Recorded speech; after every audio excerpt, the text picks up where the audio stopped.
सर्वोच्च न्यायालय में न्यायाधीश नियुक्त होने के लिए व्यक्ति को कम से कम कितने वर्ष उच्च न्यायालय का एडवोकेट होना चाहिए?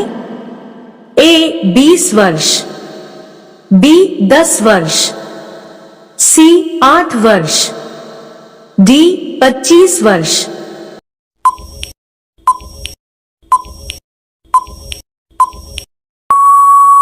आपका सही जवाब है ऑप्शन नंबर 2। विश्वविद्यालय का एक आचार्य जो एक प्रख्यात विधिशास्त्री है को न्यायाधीश नियुक्त किए जाने की अर्हता प्राप्त है। 2 ए उच्च न्यायालय में, बी उच्च न्यायालय एवं उच्चतम न्यायालय दोनों में, सी न तो उच्चतम न्यायालय में और न उच्च न्यायालय में, डी उच्चतम न्यायालय में।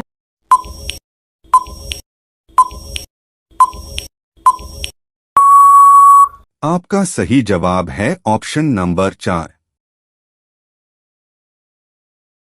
मैं भारत के संविधान के प्रति ही सच्चा विश्वास और सच्ची निष्ठा रखूंगा। भारत की सदन संप्रभुता और अखंडता को बनाए रखूंगा। अपने पद और कर्तव्यों का निर्वहन करूंगा। संविधान और कानूनों की प्रतिरक्षा करूंगा। यह शपथ ली जाती है।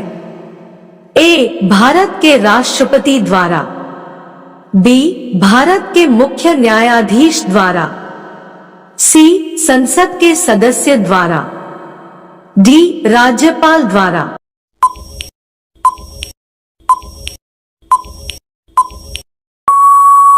आपका सही जवाब है ऑप्शन नंबर 2। उच्चतम न्यायालय के न्यायाधीशों का वेतन निर्धारण किया जाता है। ए राष्ट्रपति द्वारा नियुक्त वे आयोग द्वारा, बी विधि आयोग द्वारा, सी संसद द्वारा, डी मंत्री परिषद द्वारा।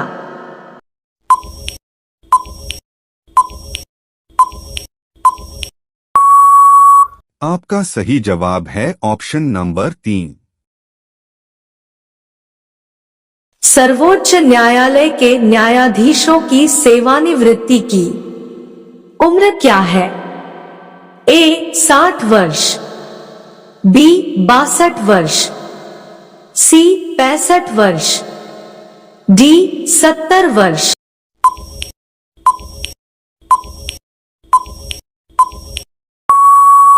आपका सही जवाब है ऑप्शन नंबर 3। सर्वोच्च न्यायालय के किसी न्यायाधीश को उसकी कार्यकाल की समाप्ति के पूर्व कैसे हटाया जा सकता? ए मुख्य न्यायाधीश द्वारा, बी मुख्य न्यायाधीश की सिफारिश पर राष्ट्रपति द्वारा, सी संसद की सिफारिश पर राष्ट्रपति द्वारा, डी केंद्रीय मंत्रिमंडल की कार पर राष्ट्रपति द्वारा।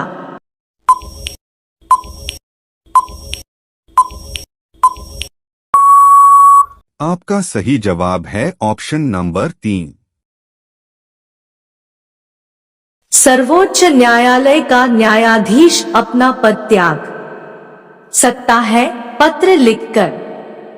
ए न्यायाधीश को, बी राष्ट्रपति को, सी प्रधानमंत्री को, डी विधि मंत्री को।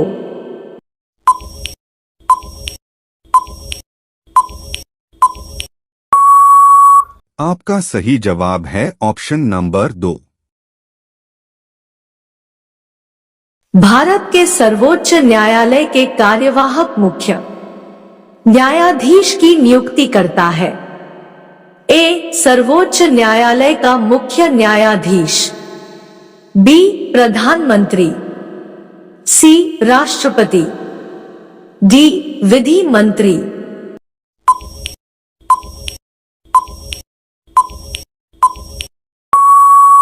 आपका सही जवाब है ऑप्शन नंबर 3। सेवानिवृत्त होने के पश्चात सर्वोच्च न्यायालय के न्यायाधीश वकालत कर सकते हैं।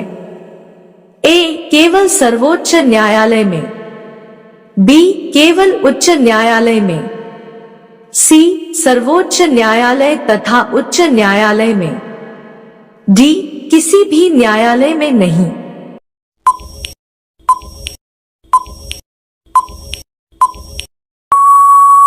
आपका सही जवाब है ऑप्शन नंबर 4। उच्चतम न्यायालय के किस मामले के निर्णय के कारण संविधान के अनुच्छेद 21 के कार्य क्षेत्र का विस्तार का शिक्षा के अधिकार को उसमें शामिल किया गया था? ए उन्नीकृष्णन बनाम आंध्र प्रदेश, बी गोविंद बनाम मध्य प्रदेश राज्य, सी परमानंद कटारा बनाम भारत संघ, डी चमेली सिंह बनाम उत्तर प्रदेश राज्य।